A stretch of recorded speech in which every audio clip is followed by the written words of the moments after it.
Welcome back, RHS. Hope you had a nice warm weekend. Hey, RHS. It's been a while. I missed our little talks.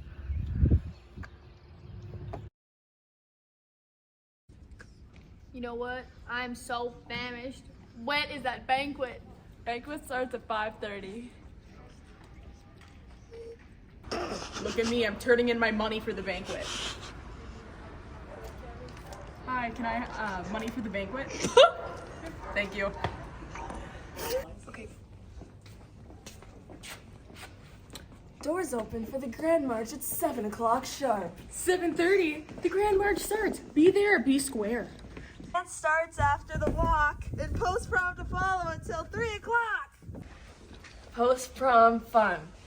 Come in your best Nashville cowboy outfit. Prizes for the best boy and girl. It happens after prom. And remember, this is just for prom. It's just for fun, not required. Be country. Ready for a chuckle at post-prom? Make sure you tune in to Mark Poulos at 1:45 to 2:45 Rosa School Theater. Tune in.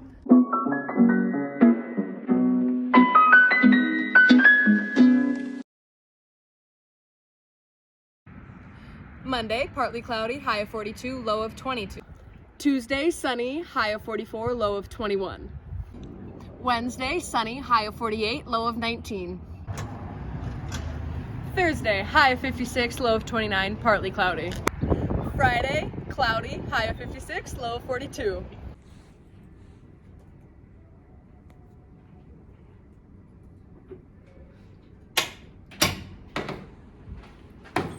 Hi, I was at a dentist appointment and I was wondering if I could get a pass. All right, remember Simon? What class are you going to? Media Productions. All right. Good thing we have our secretaries. Remember to always say thank you, they deserve it.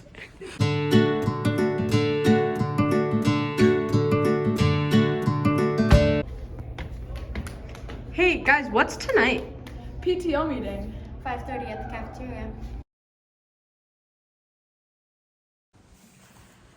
Welcome back to Ava's ASMR. Today we're gonna make homemade ice cream in a bag. So first off, what you wanna get is a bag of ice.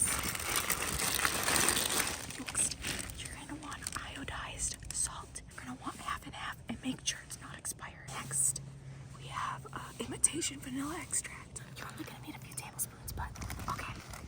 Let's get started.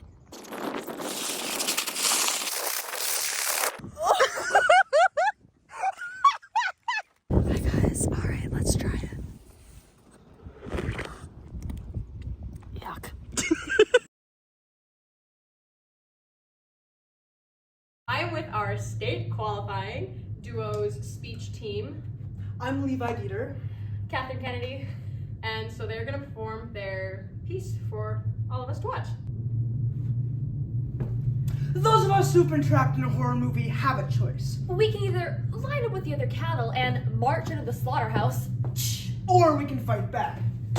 Yes, it's a long way to the final credits. No, the odds aren't in our favor. But that doesn't mean we have to lie down and let the filmmakers have their way with us. But you have to be smart. Horror movie characters aren't killed by machete-wielding monsters or reincarnated psychopaths. They're killed by ignorance. Ignorance of the moral danger they're in. Ignorance of the fact that they're in a horror movie. So, how do you know if you've been sucked into the Terrorverse? Sometimes the signs are unmistakable. For instance, if you're a teenage babysitter, Caring for a mute toddler in a remote cabin during a blizzard? while an escaped killer roams the woods. You're probably in a horror movie. Take a look around. The environment should offer some clues. If you're on a crowded city street in broad daylight, you're probably safe. For now. But if you're anywhere remote, The woods, an old cabin, and an abandoned mental institution in the middle of a blackout. then your chances of being in a horror movie are much higher. Do you hear strange sounds? Out of nowhere? Are you speaking Japanese? Watashi wa suki amae teriyaki. According to the laws of the early 21st century cinema, anyone speaking Japanese is in a horror movie. If the answer to any of these questions is affirmative, Then we have to consider the possibility that you've been trapped in a horror movie. as much as you may feel like crying or making skid marks in your tidy You whities. better pull yourself together. And soon, because if you don't, the boogeyman's really gonna give you something to cry about. Your situation requires immediate action and the CRAVE method. Cover, recon, arsenal, vehicle, escape was valid for such an emergency. It's a sort of stop, drop, and roll for horror movie victims. A way to stay alive long enough to keep out of immediate danger. C. Cover. What you need right now is a temporary headquarters. A place to wipe the sweat off your brow, take a pull off the old asthma inhaler, and formulate your plan. Some of the best places to do that? Good old everyday houses. Though not the most ideal fortress, the average two-story house is almost always your closest option. Water towers. If your movie takes place in a small Midwestern town, this may very well be the tallest structure around. If you can get to the top, you'll have a highly defensible perch with a 360-degree bird's eye view. There's just that one long ladder to worry about. R. Recon. Now that you've had a moment to catch your breath, it's time to find out where the enemy is and what he's up to. If you don't have the height of a water tower working for you, peek through the highest window in your hideout and take a look. If you see nothing, they're probably right behind you. No, wait, don't turn around. Nice and easy. Now, on the count of 3, cover your face with your arms and jump over the rail or through the window. Either you jump or you die. Ready? 1, 2, just kidding. You're totally screwed. A. Arsenal. You see a path to freedom. You'll need some kind of a weapon. If you're a barricaded house, look for a baseball bat, a kitchen knife, or anything else the kids aren't allowed to play with indoors. If you're holed up in a church, grab a heavy-duty candlestick. And if you're up in that water tower, get your hands on the nearest... actually, there aren't too many options with a water tower. You should have thought of that before you climbed up there. V. Vehicle. You've summoned some courage, grabbed a weapon, and hopefully spotted a nearby unoccupied vehicle. Now it's time to kick a little ass. In a burst of adrenaline-fueled speed, your goal, your only goal, is to reach the nearest car or truck, get inside, and blow town as fast as inhumanly possible. Don't bother smashing the window. Shh, they left the door unlocked. Launch the doors and pull down the driver's and side visor. The key is to simply drop into your lap. You'll try to start the engine, but it'll turn over and over again, but don't worry. It'll kick in as soon as the tacker reaches the door and pounds on the windows. E. Escape. This is the easy part. Put the car in D. Point the compass to N And get the F out of there! We have now come to the portion of our guide entitled The 7 Deadly Horror Movie Sins. First deadly sin, doubt.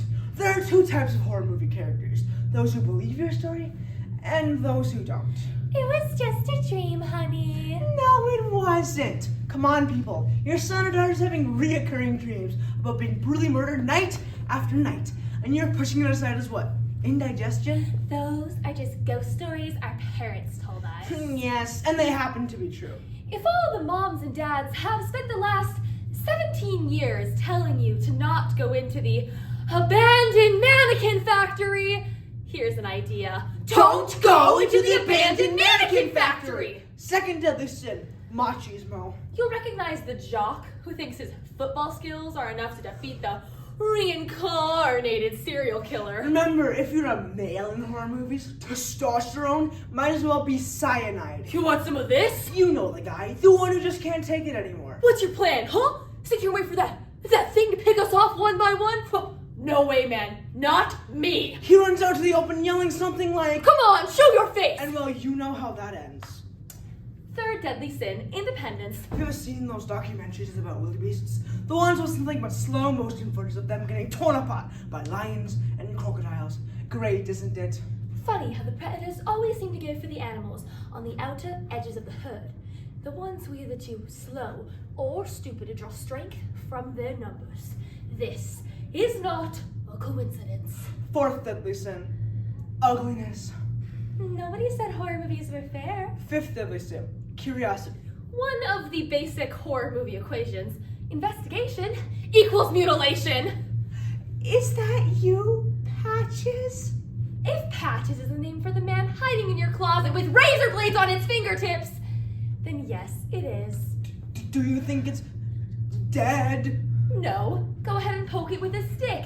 We want to watch it grab your arm and rip half of your face off! Sixth deadly sin, irresponsibility. In a horror movie, if you accept a task and fail to carry it out, either you or somebody close to you is going to die. Oh, what's a little not gonna hurt? A lot? Trust me, the kids are sound asleep. No, the kids are dead! How come I always get that crappy job? Because you're an idiot, and you're about to prove that fact by failing miserably at the simple task you were just assigned. Seventh deadly sin, vehicular sex. Do it and die. So, when is it safe? When we see credits rolling in front of our eyes? Hear applause? When the killer suddenly takes off his mask, shakes our hand, and says, "Nice working with ya." No, it's never safe. Once you're in the Terrorverse, you're in for good. Even after the movie The Bright There is wrapped. You succeeded in vanquishing the enemy? Great! Chances are you made it to the final credits. You'll live a long, peaceful life.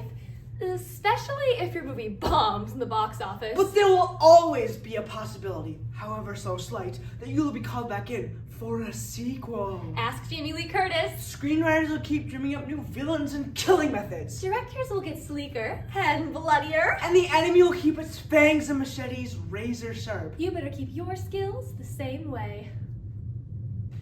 Oh.